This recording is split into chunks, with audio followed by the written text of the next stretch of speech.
హల్లెలూయా. దేవునికి స్తోత్రం. విన్నవారే వారి కుటుంబాన్ని దేవుడు దీవించునుగాక. ఈరోజు దేవుని వాక్యం ఆదికాండం 31వ అధ్యాయం. లాబాను కుమారులు మన తండ్రికి కలిగినది యావత్తును యాకోబు తీసుకొని మన తండ్రికి కలిగిన దాని వలన ఈ యావదాస్తి సంపాదించనని చెప్పుకొనిన మాటలు యాకోబు వినెను. మరియు అతడు లాబాను ముఖము చూచినప్పుడు అది నిన్న మొన్న ఉండినట్లు అతని ఎడల ఉండలేదు. అప్పుడు యెహోవా, నీ పితరుల దేశమునకు నీ బంధువుల యొద్దకు తిరిగి వెళ్ళుము, నేను నీకు తోడైయుండెదనని యాకోబుతో చెప్పగా, యాకోబు పొలములో తన మంద యొద్దకు రాహేలును లేయాను పిలువనంపి వారితో ఇట్లనెను, మీ తండ్రి కటాక్షము నిన్న మొన్న నా మీద ఉండినట్లు ఇప్పుడు నా మీద నుండలేదని నాకు కనబడుచున్నది. అయితే నా తండ్రి యొక్క దేవుడు నాకు తోడై ఉన్నాడు. మీ తండ్రికి నా యావచ్చిక్తితో కొలువు చేసి తినని మీకు తెలిసేయున్నది. మీ తండ్రి నన్ను మోసపుచ్చి 10 మార్లు నా జీతము మార్చెను. అయినను దేవుడు అతని నాకు హాని చేయ ఇయ్యలేదు. అతడు పొడవు గలవి నీ జీతమగునని చెప్పిన ఎడల అప్పుడు మందలన్నీయు పొడలు గల పిల్లలనినే కనెను, పిల్లలను ఈనెను. చారలు గలవి నీ జీతమగునని చెప్పిన ఎడల అప్పుడు మందలన్నీయు చారలు గల పిల్లలను ఈనెను. అట్లు దేవుడు మీ తండ్రి పశువులను తీసి నాకిచ్చెను.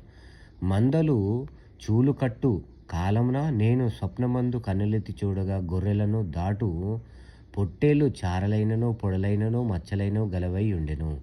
మరియు ఆ స్వప్నమందు దేవదూత యాకోబు అని నన్ను పిలువగా, చిత్తము ప్రభు అని చెప్పి తిని. అప్పుడు ఆయన, నీ కన్నులెత్తి చూడుము, గొర్రెలను దాటుచున్న పొట్టేలన్నీయు చారలైన పొడలైన మచ్చలైనవి గలవి, ఏలయనగా లాబాను నీకు చేయుచున్నది యావత్తును చూచితిని. నీవెక్కడ స్తంభము మీద నూనె పోసితివో, ఎక్కడ నాకు మ్రొక్కుబడి చేసితివో ఆ బేతేలు దేవుడను నేనే. ఇప్పుడు నీవు లేచి ఈ దేశము నుండి బయలుదేరి నీవు పుట్టిన దేశమునకు తిరిగి వెళ్ళుమని నాతో చెప్పిన నేను. అందుకు రాహేలును లేయాయు, ఇంకా మా తండ్రి ఇంట మాకు పాలు పంపులెక్కడివి? అతడు మమ్మను అన్యులుగా చూచుటలేదా? అతడు మమ్మను అమ్మివేసి మాకు రావలసిన ద్రవ్యమును బొత్తుగా తినివేశెను. దేవుడు మా తండ్రి యొద్ద నుండి తీసివేసిన ధనమంతయు మాదియు మా పిల్లలదియు నై ఉన్నది గదా. కాబట్టి దేవుడు నీతో చెప్పినట్లెల్లా చేయుమని అతనికి ఉత్తరమియ్యగా, యాకోబు లేచి తన కుమారులను తన భార్యలను ఒంటెల మీద నెక్కించి కనాను దేశమునకు తన తండ్రి అయిన ఇస్సాకునొద్దకు వెళ్ళుటకు తన పశువులన్నిటినీ తాను సంపాదించిన సంపద యావత్తును పద్దనరాములో తాను సంపాదించిన ఆస్తి యావత్తును తీసుకొని పోయెను. లాబాను తన గొర్రెల బొచ్చు కత్తిరించుటకు వెళ్ళుచుండగా రాహేలు తన తండ్రి ఇంట ఉన్న గృహదేవతలను దొంగిలించెను. యాకోబు తాను పారిపోవుచున్నానని సిరియావాడైన లాబానుకును తెలియజేయక పోవుట వలన అతని మోసపుచ్చిన వాడాయను. అతడు తనకు కలిగినదంతయు తీసుకొని పారిపోయెను. అతడు లేచి నది దాటి గిలాదను కొండతట్టు అభిముఖుడై వెళ్ళెను. యాకోబు పారిపోయెనని 3వ దినమున లాబానుకు తెలుపబడెను. అతడు తన బంధువులను వెంటబెట్టుకొని 7 దినముల ప్రయాణమంత దూరము అతని తరుముకొని పోయి గిలాదు కొండ మీద అతని కలుసుకొనెను. ఆ రాత్రి స్వప్నమందు దేవుడు సిరియావాడైన లాబాను నొద్దకు వచ్చి, నీవు యాకోబుతో మంచి గాని చెడు గాని పలుకకు, జాగ్రత్త సుమి అని అతనితో చెప్పెను. లాబాను యాకోబును కలుసుకొనెను. యాకోబు తన గుడారము ఆ కొండ మీద వేసుకొని యుండెను. లాబానును తన బంధువులతో గిలాదు కొండ మీద గుడారము వేసుకొనెను. అప్పుడు లాబాను యాకోబుతో, నీవేమి చేసితివి? నన్ను మోసపుచ్చి కత్తితో చెరపట్టబడిన వారిని వలె నా కుమార్తెలను కొనిపోవనేలా? నీవు నాకు చెప్పక రహస్యముగా పారిపోయి నన్ను మోసపుచ్చితివేలా? సంభ్రమముతోనూ పాటలతోనూ మద్దెలతోనూ సితారాలతోనూ నిన్ను సాగనంపుదునే. అయితే నీవు నా కుమారులను నా కుమార్తెలను నన్ను ముద్దు పెట్టుకొననీయక పిచ్చి పట్టినట్లు ఇట్లు చేసితివి. మీకు హాని చేయుటకు నా చేతనవును. అయితే పోయిన రాత్రి మీ తండ్రి యొక్క దేవుడు, నీవు యాకోబుతో మంచి గాని చెడ గాని పలుకకుము, జాగ్రత్త సుమి అని నాతో చెప్పెను. నీ తండ్రి ఇంటి మీద బహు వాంఛగల వాడవై వెళ్ళగోరిని ఎడల వెళ్ళుము. నా దేవతలనేలా దొంగిలించితివనగా యాకోబు, నీవు బలవంతముగా నా యొద్ద నుండి నీ కుమార్తెలను తీసుకొందువేమో అనుకొని భయపడి తిని. ఎవరి యొద్ద నీ దేవతలు కనబడునో వారు బ్రతుక కూడదు. నీవు నా యొద్దనున్న వాటిని మన బంధువుల ఎదుట వెదికి నీ దానిని తీసుకొనుమని లాబానుతో చెప్పెను. రాహేలు వాటిని దొంగిలెనని యాకోబునకు తెలియలేదు. లాబాను యాకోబు గుడారంలోనికి, లేయా గుడారంలోనికి, ఇద్దరి దాసీల గుడారంలోనికి వెళ్ళెను గాని అతనికేమీయూ దొరకలేదు. తరువాత అతడు లేయా గుడారంలో నుండి బయలుదేరి రాహేలు గుడారంలోనికి వెళ్ళెను.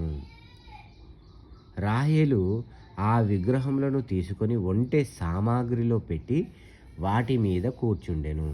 కాగా లాబాను ఆ గుడారమందంతటను తడివి చూచినప్పటికీ అవి దొరకలేదు. ఆమె తన తండ్రితో, తమ ఎదుట నేను లేవలేనందున తాము కోపపడకూడదు, నేను కడగానున్నానని చెప్పెను. అతడెంత వెదికినను ఆ విగ్రహములు దొరకలేదు. యాకోబు కోపపడి లాబానుతో వాదించి అతనితో, నీవిట్లు మండిపడి నన్ను తరుమనేలా? నేను చేసిన ద్రోహమేమి, పాపమేమి? నీవు నా సమస్త సామాగ్రి తడివి చూచిన తరువాత నీ ఇంటి వస్తువులన్నిటిలో ఏది దొరికెను? నా వారి ఎదుటను నీ వారి ఎదుటను అది ఇట్లు తెచ్చిపెట్టుము. వారు మన ఉభయుల మధ్య తీర్పు తీర్చుదురు. ఈ 20 ఏండ్లు నేను నీ యొద్ద నుంటిని. నీ గొర్రెలనైనను మేకలనైనను ఊచుకొని పోలేదు. నీ మంద పొట్టేలను నేను తినలేదు.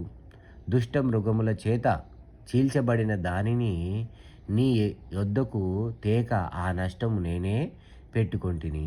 పగటి యందు దొంగిలింపబడిన దాని నేమి, రాత్రి యందు దొంగిలింపబడిన దానినేమి నా యొద్ద పుచ్చుకొంటివి.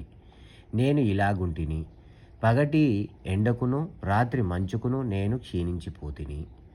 నిద్ర నా కన్నులకు దూరమాయెను. ఇది వరకు నీ ఇంటిలో 20 ఏండ్లు ఉంటిని.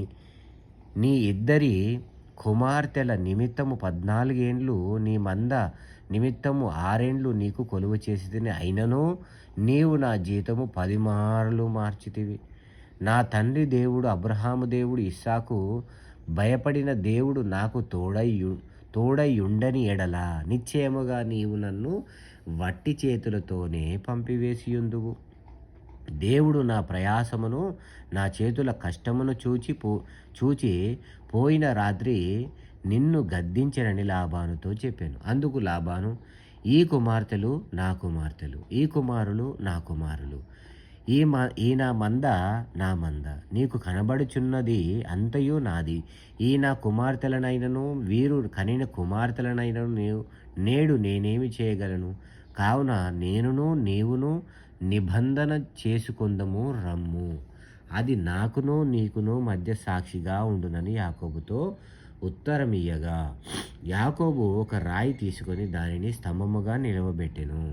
మరియు యాకోబు రాళ్ళు కూర్చుడని తన బంధువులతో చెప్పెను. వారు రాళ్ళు తెచ్చి కుప్ప వేసిరి.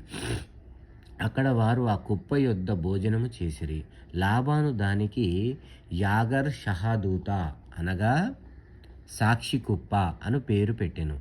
అయితే యాకోబు దానికి గాలేదు అని పేరు పెట్టెను. లాబాను, నేడు ఈ కుప్ప నాకును నీకును మధ్య సాక్షిగా ఉండునని చెప్పెను.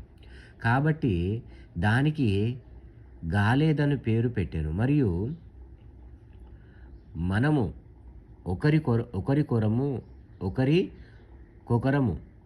దూరముగా నుండగా యెహోవా నాకును నీకును మధ్య జరుగునది కనిపెట్టునని చెప్పును గనుక దానికి మిస్పా అను పేరు పెట్టబడెను. అంతటా లాబాను, నీవు నా కుమార్తెలను బాధపెట్టినను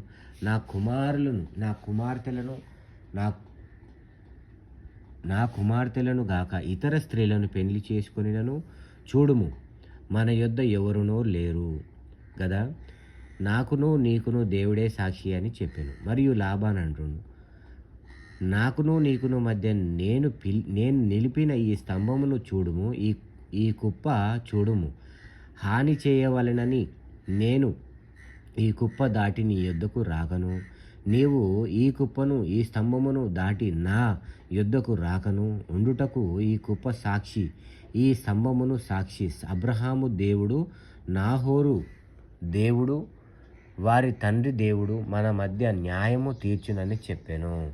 అప్పుడు యాకోబు తన తండ్రి అయిన ఇస్సాకు భయపడి దేవుని తోడని ప్రమాణము చేసెను. యాకోబు ఆ కొండ మీద బలి అర్పించి భోజనము చేయుటకు తన బంధువులను పిలువగా వారు భోజనము చేసి కొండ మీద ఆ రాత్రి వెళ్ళబుచ్చిరి.